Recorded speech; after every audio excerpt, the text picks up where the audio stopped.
Good morning, everybody. How you doing? My name is Dr. Boyce Watkins, and welcome to the Black Financial Channel. Today, I wanted to share an article that I just read about net worth and what your net worth is supposed to be based on your age. So get comfortable, buckle up your seatbelt. We're going to get started on the Black Financial Channel right now.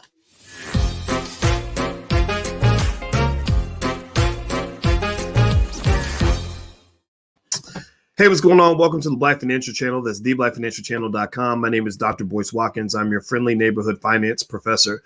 And today I want to talk about net worth. Basically, net worth is something that we don't talk enough about. A lot of people talk about how much money you make, but they don't talk about how much wealth you actually have. And there's a big difference there. And I thought this would be an interesting topic to kind of hit. And just a quick reminder, the Black Financial Channel, we talk about financial news and commentary every single day, all day long. And we do it from a Black perspective. So money's always green, but Black is always Black, and Black is always best. And Black is what we put at the top of our priority list because we're solving the wealth gap. We're solving it ourselves. We're not waiting on a government check. We're waiting for our people to wake up and become financially conscious. So good morning to Darlene and Kessie and Marilyn Ross and Kevin Mason, Jason Reeves and Tanya Cable and Amanda Rodella, Alice Williams and Alvin Pleasant and Naima Muhammad. Anyway, let me dive right in. Okay, so I have to say hi to y'all. I'm sorry, just got to do that. All right, so here's what I found. Right, so I was looking at CNBC. Right, so they got this article talking about net worth. And now hit the thumbs up button while I pull this up because I'm going to show you guys this, and I want to talk through some of this. So if you look here, it shows the average net worth by age on this chart right here, right? So it says if you're under 35 years old, the median net worth is $13,900. The average net worth is $76,300. If you let me make this full screen so you can really see it. Give me a yes or no if you can see this chart. Okay, give me a yes if you can see this. If you are 35 to 44, the median net worth is $91,300. The average is $436,200. Look at that! Holy crap! If you're 45 to 54, the median net worth is $168,600. The average is $833,200. Holy, that's insane. That's insane. All right, so let me give you kind of a breakdown of what I'm seeing here with these numbers. First of all, let's talk about net worth. Net worth is how much you own minus how much you owe. Or as my friends over at Earn Your Leisure might say, assets over liabilities. Or if you take assets minus liabilities, that gives you your net worth, right? So that is all the things that you own and control, subtracting out your debt. Right. So if you have a house that's worth $200K, and let's say you've got some stock worth another $200K, that's $400K. But let's say your student loans are $300K. Well, then you take 400 minus 300, and that's 100. That is your net worth. Now, the problem that we have as Black folks is a lot of our community have negative net worths, negative or zero. And a lot of that's because we're thinking about income and not thinking about actual wealth. Income and wealth are two different things. Income, I explained it to my 13-year-old by saying that income is like water flowing out of the faucet. I turned the sink on. I said, this water flowing out of the faucet is income. And then I put a glass under the water, filled the glass up. I said, this is wealth. So I said, imagine if all this water was coming through this faucet and there is no glass to capture it, right? I'm not capturing any of this water. I said, what happens if the water turns off? She said, well, you're gonna die of thirst. I said, exactly. So a lot of us die of financial thirst, meaning a lack of liquidity. They call money liquidity because we have the water flowing out of the faucet, but we don't think to put it in a bucket or to put some to the side, right? So wealth is more important than income. I hope that we agree. Give me a yes in the chat if you follow what I'm saying. If you understand that wealth is more important than income, and then let me know that you're with me on that. Now, here's the thing. Not only is wealth more important than income, but really income is the opportunity to create wealth. Maybe you could think of it like, making love versus having a baby. The reason people do it is not so they can just feel good. That's part of it. But the reason that God and Mother Nature created, the uchi coochie, you know what I'm talking about, the sexual healing is because you use that for reproduction. So sleeping with a person is an opportunity to have a child, but it doesn't mean that you're going to have a child. In fact, most of the time when people sleep together, there is no baby that comes out of that. Well, income is the same way. Income makes you feel good. Income gives you status. Income makes you into the man or into the woman and lets you say, look, mama, I made it. Look at how much money I'm making.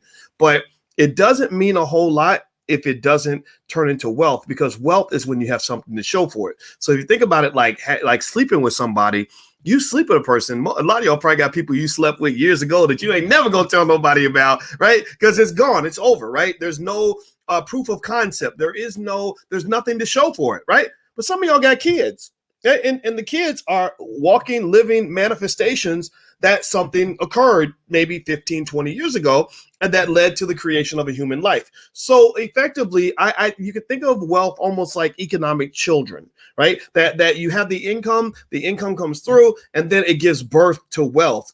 And at some point, it doesn't mean that all your income should lead to wealth. Just like every time you sleep with somebody, it probably isn't going to lead to a child.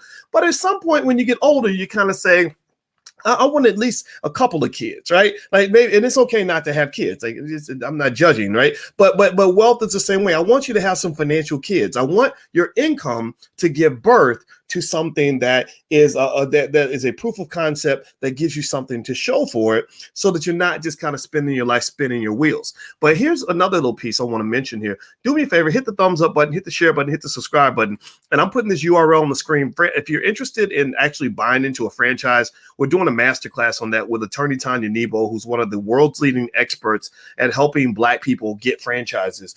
Franchises are a great way to make money because it gives you a business in a box. A lot of people start businesses. They don't know what to do. They don't know what business they want to do. They don't know how to do it, how to set up the business model. Franchises are pretty cool if you pick the right one, because they give you the whole business model. So if you and your family or your friends or your investment club are looking for ways to build wealth, take a look at Franchise Investing Masterclass. Right now, there's a big discount on it. So if you want to go and sign up, the masterclass starts in a few days. All right. So let me pull up this screen one more time. This is the net worth of Americans based on age. And I'm going to give you my scientific kind of breakdown of what I'm seeing here.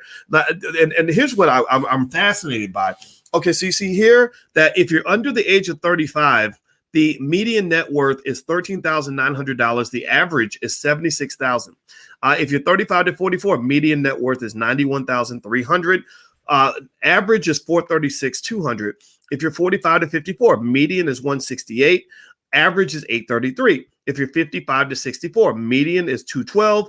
Average is $1.1 million. Now, here's what I want you to notice. Median and average, the gap between the two is massive. Massive. If you're 45 to 54, the median net worth is 168, but the average is 833, like 4 times greater than that. Well, what causes that? Well, let's talk about what a median is versus what an average is. A median is basically literally the very middle of the entire population. That means if you have 101 people, if you put 55 on one side, 50 on one side, 50 on the other, the one guy in the middle is the median person. Do you follow what I'm saying? Like that's the median.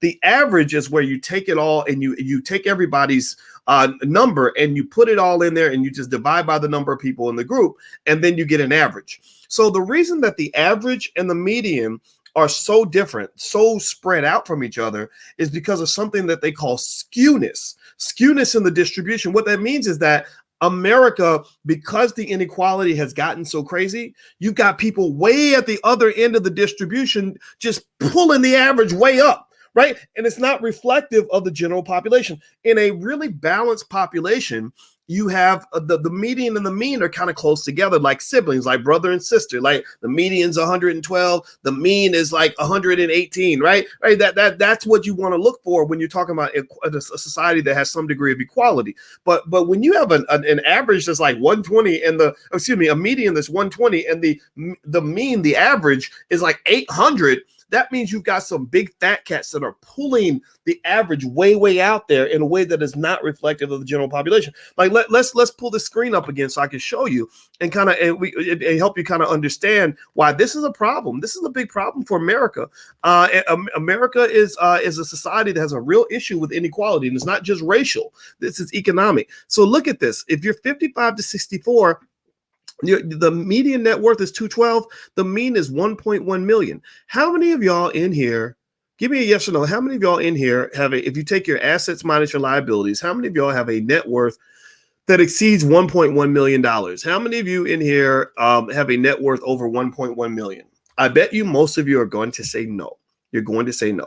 Now, if I threw in 212, a lot of you would say yes. Maybe you're homeowners. You probably got some stock. Maybe you got some other assets, things like that. And so the article is titled, it's on CNBC, and it says, here's the average net worth of Americans ages 65 to 74. I encourage you to take a look so you can kind of have a baseline and a guideline to kind of look for in terms of how you build your net worth. And I don't want you to feel bad. If your net worth isn't where you want it to be, that's okay. Awareness is the first step toward improvement. And remember, being Black does mean that you started off in a place that's different from where your children are going to start off. Your children are lucky. Your children are lucky because they have parents that sit around and listen to guys like me who explain the secrets of wealth. Like, white people don't know what I know, right? Like I literally I taught white and Jewish and Asian kids how to go to Wall Street and how to make a lot of money. So you're literally ahead of the curve. So now your children in your family, they went from being disadvantaged to actually being advantaged, because most white people, when I talk to white people about what I do every now and then,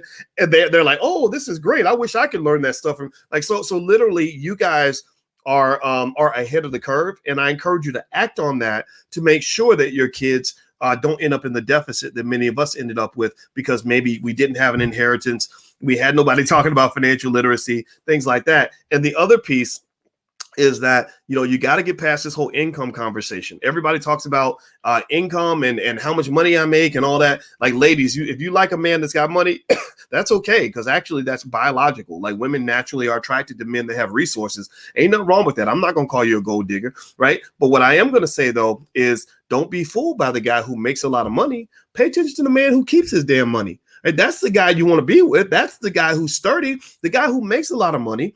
When I wrote my book, Financial Lovemaking, I heard a lot of stories about women that married guys who were maybe in the NBA or the NFL or whatever, and they were making tons of money, but they weren't keeping that money. They were blowing that money. They were paying babies' mamas and going to the club and popping bottles and buying Mercedes Benzes with that money. And then when their NFL, NBA career was over, they were broke. Like, they had nothing. Right. So the guy, I think, like, if I'm trying to be, if I'm trying to go and date somebody with money, I'm going to watch not just how much you make. I'm going to more importantly look at how much you keep and what you're doing with the money that you receive. So again, think of income like water flowing out of a faucet. The person who does well is the person who puts the bucket underneath the faucet in order to catch the water. It's not the person who has the biggest faucet. It's not the size of the ship. It's the motion of the ocean, so to speak, right? It's where he's going to put that money at. That's what matters. Okay. So anyway, I hope you guys get what I'm saying. Give me a yes in the chat if you follow. That's my discussion for today. Hit the thumbs up button, share button, subscribe button if you haven't done it yet. And like I said, we're doing the Franchise Investing Masterclass. Attorney Tanya Nebo out of Atlanta, one of the best lawyers in the country, is leading this program. And I hope you'll feel free to join us. Franchise investing is awesome for you to be able to build wealth for your family. It's a major game changer for a lot of people, and we want to help you do it right. So that's what the Black Business School is here to do. And we love you. So have a good day, everybody. I'll check back in a little bit later. And I hope you make $1 trillion, and hit the thumbs up button on your way out if you could. And later on, I'll come back and tell you about our Dogecoin experiment. We're making money. All right. I'll talk to you guys later. Take care. Peace.